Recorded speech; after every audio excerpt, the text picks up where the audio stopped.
আসসালামু আলাইকুম, আশা করি আপনারা সকলেই ভালো আছেন। তো আজকের ভিডিওর টপিক হচ্ছে আপনারা নতুন অবস্থায় একটি ট্যাঙ্ক কীভাবে রেডি করবেন মাছ ছাড়ার পূর্বে। আমরা যারা নতুন আছি তারা কিন্তু মাছ ছাড়ার সময় সর্বপ্রথম আপনারা কিন্তু এই ভুলটা বেশি করেন, কিছু কিছু ভুল আছে। তো আশা করি এই ভিডিওটা দেখলে আপনাদের এই ভুল আর নেক্সট টাইম হবে না, ইনশাআল্লাহ আপনাদের মাছও মারা যাবে না। তো আশা করি সবাই ভিডিওটা মনোযোগ দিয়ে দেখবেন, অনুগ্রহ করে চ্যানেলটি সাবস্ক্রাইব করে আমাকে সাপোর্ট দিবেন। তো চলুন কথা না বাড়িয়ে ভিডিও শুরু করা যাক। আপনারা যারা নতুনভাবে শুরু করতে যাচ্ছেন তাদের সুবিধার জন্য আমি একটি ককশিট নিয়েছি, ফাঁকা ককশিট। এটা পানি ছিল, আমি অলরেডি পানিগুলো ফেলে দিয়েছি। তো আমি সম্পূর্ণ প্রসেসটা আপনাদেরকে আজকে দেখাবো কিভাবে একটি নতুন ট্যাঙ্ক আপনারা রেডি করবেন মাছ ছাড়ার পূর্বে। তো আপনারা কিন্তু যারা নতুন আছেন, নতুন অবস্থায় যারা মাছ পালন শুরু করেন, তাদের সর্বপ্রথম যে ভুলটা হয়, বিভিন্ন ওয়েবসাইট বা বিভিন্ন ইউটিউব চ্যানেলের ভিডিও দেখে আর কি বিভিন্ন পন্থা ফলো কইরা মাছ ছাড়েন, যার ফলে কিছুদিন পরে দেখা যায় যে মাছগুলো মারা যায়। তো আশা করি এই ভিডিওটা দেখলে আপনাদের সকল ধরনের কনফিউশন দূর হয়ে যাবে। তো আমি ভিডিওতে যে প্রসেসগুলো দেখাবো আপনারা আশা করি মনোযোগ দিয়ে ফলো করবেন। তো এবারে কাজ হচ্ছে সর্বপ্রথম এই ট্যাঙ্কটা পানি দিয়ে ফিল আপ করা। তো চলুন পানিটা ভরায় নেই ট্যাঙ্কে। তো আপনারা যারা নতুন আছেন, নতুন অবস্থায় যারা মাছ পালা শুরু করেন, তারা সবসময় একটা কনফিউশনে থাকেন যে নতুন ট্যাঙ্ক প্রস্তুত করার জন্য মিথিলিন ব্লু ইউজ করব, নাকি কাঠবাদাম পাতা দিব, নাকি হচ্ছে লবণ দিব।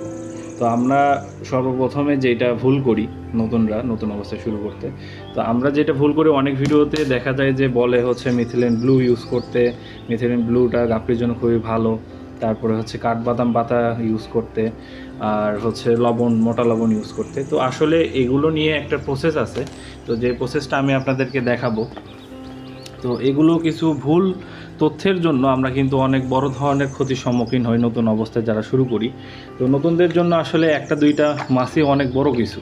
তো একটা দুইটা মাছ যখন মারা যায় তখন আসলে তারা আশা ছেড়ে দেয়, নতুন মাছ পালক যারা আছেন।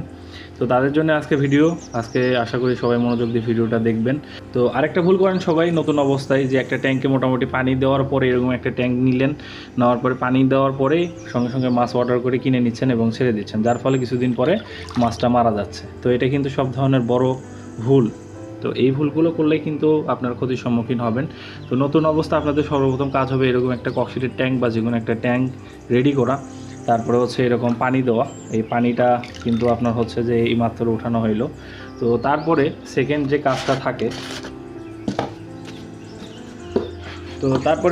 কাজটা থাকে সেটা হচ্ছে মোটা লবণ ইউজ করতে হবে অবশ্যই। তো মোটা লবণ কতটুকু পরিমাণে দিবেন, এখানে 100 লিটার পানি আছে এই ট্যাঙ্কে মোটামুটি। আমি আপনাদেরকে দেখাচ্ছি মোটা লবণ কীভাবে কতটুকু দিবেন। তো এখানে মোটামুটি 1 টেবিল চামচ পরিমাণে একটু বেশি দিলাম। তো তারপরে আরও 1 টেবিল চামচ পরিমাণ, তারপর আরও 1 টেবিল চামচ পরিমাণ।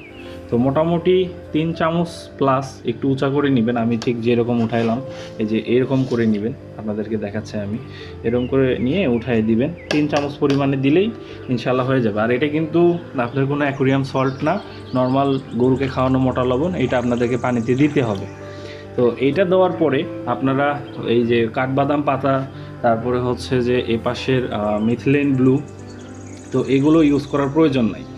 তো এরকম অবস্থায় আপনারা এই ট্যাঙ্কটা ঠিক 5 থেকে 7 দিন ফেলে রেখে দিবেন।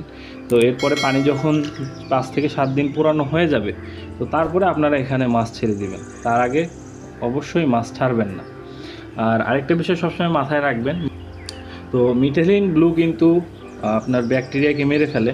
তো এই মিথিলিন ব্লু কিন্তু ভালো খারাপ ব্যাকটেরিয়া দুইটাকেই মারবে। আপনি যখন ট্যাঙ্কে দিবেন, আপনার ট্যাঙ্কের ভালো ব্যাকটেরিয়াগুলো এই মিথিলিন ব্লু দেওয়ার কারণে মারা যাবে, খারাপ ব্যাকটেরিয়াগুলো এই মিথিলিন ব্লু দেওয়ার কারণেই মারা যাবে। আর আরেকটা বিষয়, কাঠবাদাম পাতা, যারা গাপ্পি দিয়ে শুরু করতে চান তারা কাঠবাদাম পাতা ট্যাঙ্কে দেওয়া ভালো আমি জানি, কিন্তু কাঠবাদাম পাতা আপনারা দিবেন না। কারণ এই কাঠবাদাম পাতাটা ইউজ করলে হয় কি, ট্যাঙ্কের পানির পিএইচটা অনেক লো হয়ে যায়। তো গাপ্পি মোটামুটি কাঠবাদাম পাতা অতটা লো পিএইচের পানি পছন্দ করে না। তো আপনাদেরকে পিএইচ কন্ট্রোল করার জন্য মোটা লবণ দিলেই যথেষ্ট।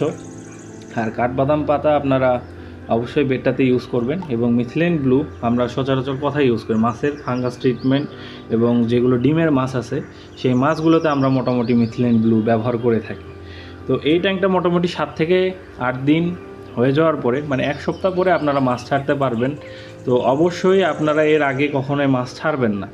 তো আপনাদের পানি যদি ডিরেক্ট সাবমার্সিবল থেকে উঠে আসে তাহলে মিনিমাম 7 দিন, আর যদি আপনাদের ঢাকায় বা বাইরে যারা আছেন ওয়াসা বা সাপ্লাই পানি বিভিন্ন ধরনের পানি আছে, তো এগুলো পানি যদি হয়ে থাকে তাহলে মিনিমাম 10 দিন আপনারা ওয়েট করবেন মোটা লবণ দেওয়ার পরে। এরপরে এই ট্যাঙ্কে আর কোনো কিছু দেওয়ার আপনাদের প্রয়োজন নেই, ডিরেক্ট আপনারা মাছটা ছেড়ে দেবেন। হ্যাঁ, এই জিনিসটা মাথায় রাখলেই হবে। তো ভালো থাকবেন সবাই, দোয়া রাখবেন আমার জন্য। আপনাদের যাদের মাছের প্রয়োজন তারা দ্রুত আমার ইনবক্সে যোগাযোগ করবেন, হোয়াটসঅ্যাপ অথবা মেসেঞ্জারে আমি অ্যাক্টিভ থাকি, আপনারা মেসেজ দিলে ইনশাল্লাহ রিপ্লাই পাবেন। তো দোয়া রাখবেন আমার জন্য, চ্যানেলটা সাবস্ক্রাইব করে অবশ্যই সাপোর্ট দিবেন। ধন্যবাদ সবাইকে, আসসালামু আলাইকুম।